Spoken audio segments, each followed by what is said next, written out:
Oh, yes, it's the O Wrestling Podcast. I'm your host, CW. Thank you so much for listening. Make sure to hit that bell on YouTube and subscribe to the podcast on any and all platforms. Today, we are covering Monday Night Raw's Raw After Wrestlemania extravaganza. I don't normally do Raw recaps, but I felt this one was necessary. I had thoughts on the show post WrestleMania.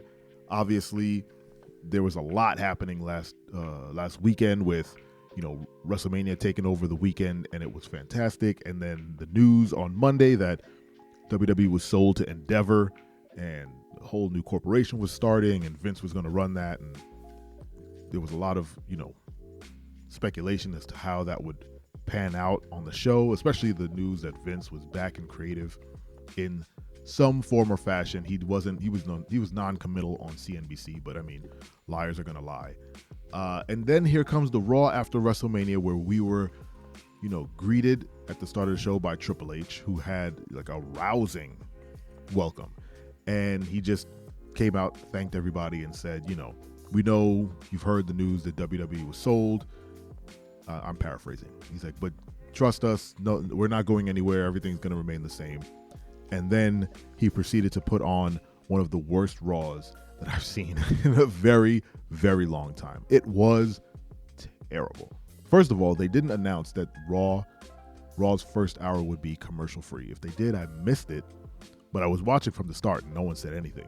So I was just awkwardly watching Raw with no commercial breaks, which is weird when you aren't expecting it. So Cody Rhodes comes out, does his Cody Rhodes thing, which I'm rapidly becoming tired of. Cody just kind of screaming at people about stories and he deserves this and he had this in the bag, and he said something that was weird. He's like, we're here and I fought you two last night already, so we might as well make it a tag match. Let's do something right here, right now. And it was just such an awkward, like, whiny way to get a match. It wasn't befitting of the, Cody Rhodes that we've come to know and tolerate.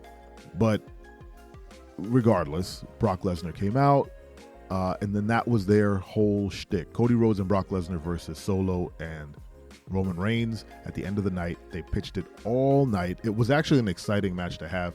I was like, when was the last time when was the last time Brock Lesnar had a tag partner? And then my daughter looked up at me. She's like, are you talking to me? And I was like, no, baby, I'm just kind of talking into the ether. And she was like, oh, okay. Because why would she know?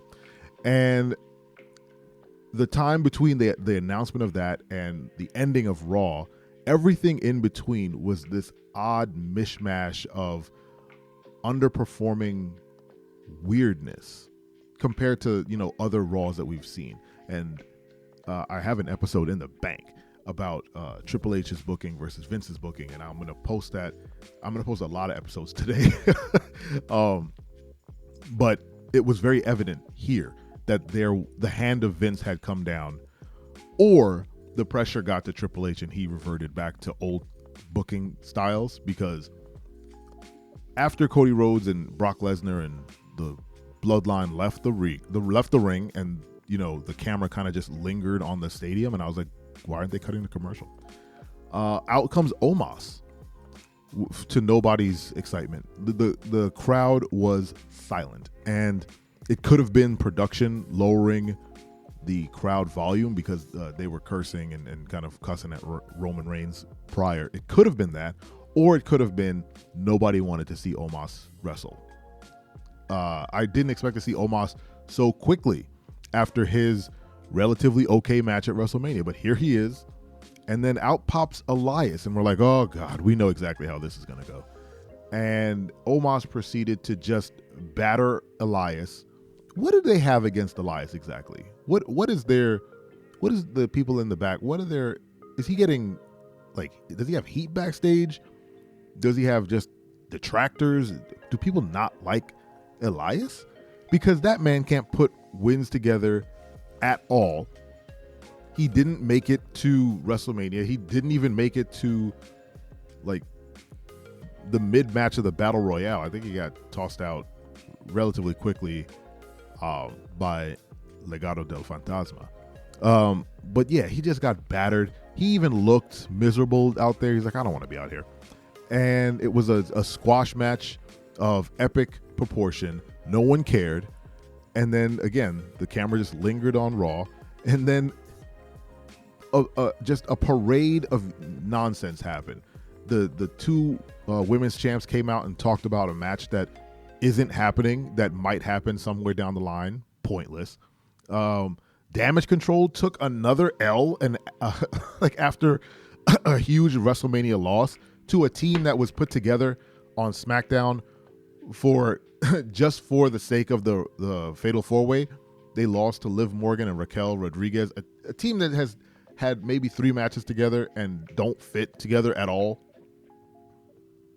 They beat Damage Control, the former tag team champions, and then are now getting a shot at Lita and Becky Lynch. Bonkers. Damage Control is done. We're done with this, right?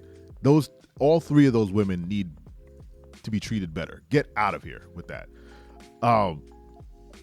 What's his name? Seth Rollins came out and just stood in the ring while everyone sang at him. It got so awkward for me, I had to mute it, and I went and threw out the trash. I was like, well, the trash has to go out today, so let me go do that while this weird thing happens. It was weird. And then as he's doing that, they cut to backstage where Bobby Lashley gets into an altercation with Bronson Reed and Mustafa Ali, who then Mustafa gets smashed again, just gets tossed outside, pinned immediately by Bobby Lashley. What do they have against Ali? Again, there have to be people who take L's. They have to be jobbers. You can't 50-50 book everybody, right? You can't just book someone to lose and then win the next week. People have to lose. But give these guys something, anything. Ridiculous what happened to Ali. And it's just echoes, shades of, Raw's past. These squash matches, these 1 or 2 minute matches, but then they have these long, drawn out vignettes. Austin Theory had a good match with Rey Mysterio, which was beset on both sides by a lot of talking and then a lot of setup for Backlash, where, probably an interesting match between Bad Bunny and Rey versus Dominic and what's that guy's name? Damian Priest. Could be interesting at Backlash. Bad Bunny is not a terrible wrestler for a celebrity. But I'm struggling to remember a lot of what happened because a lot of it was very inconsequential. Riddle returned during a Miz promo. Miz has been getting interrupted for the past 3 days. It's old now. And then he took another beating from Riddle quickly. Like it was such a fast turnaround where Riddle came out, the Miz tried to attack him, Riddle turned the tide, hit him with whatever his finishing move is called, and then the camera just cut away to something else. They were all just kind of plodding towards this match between the Bloodline and Cody and Brock, which when it shows up on TV, we don't even get the match. 2 swerves in a row. Brock Lesnar turns on Cody and just whoops his ass for literally 20 minutes. Like the match started at, I think, 10:40 Eastern time, and then he didn't stop whooping his ass until it went off of the air at 11 p.m. Ridiculous. So we didn't even get the match that we were promised at the beginning of the show, and then everything in between was just like, we have to fill time to get there. Nothing, no new call-ups, no new storylines, no momentum carried from WrestleMania. Oh, and Sami Zayn and Kevin Owens beat up on the Street Profits, who cannot get these tag titles. They cannot. It's just they just wasted their tag team opportunity right there. What a terrible Raw. I am so disappointed I had to record a podcast about it. Anyway, how did you feel about Raw after WrestleMania? Let me know in the comments. Make sure to hit that bell, subscribe, tell a friend or two because, well, I'm your friend. I'm your friend, but if I ever see you in the ring, I can beat you. Don't you know? Yeah, yeah, yeah.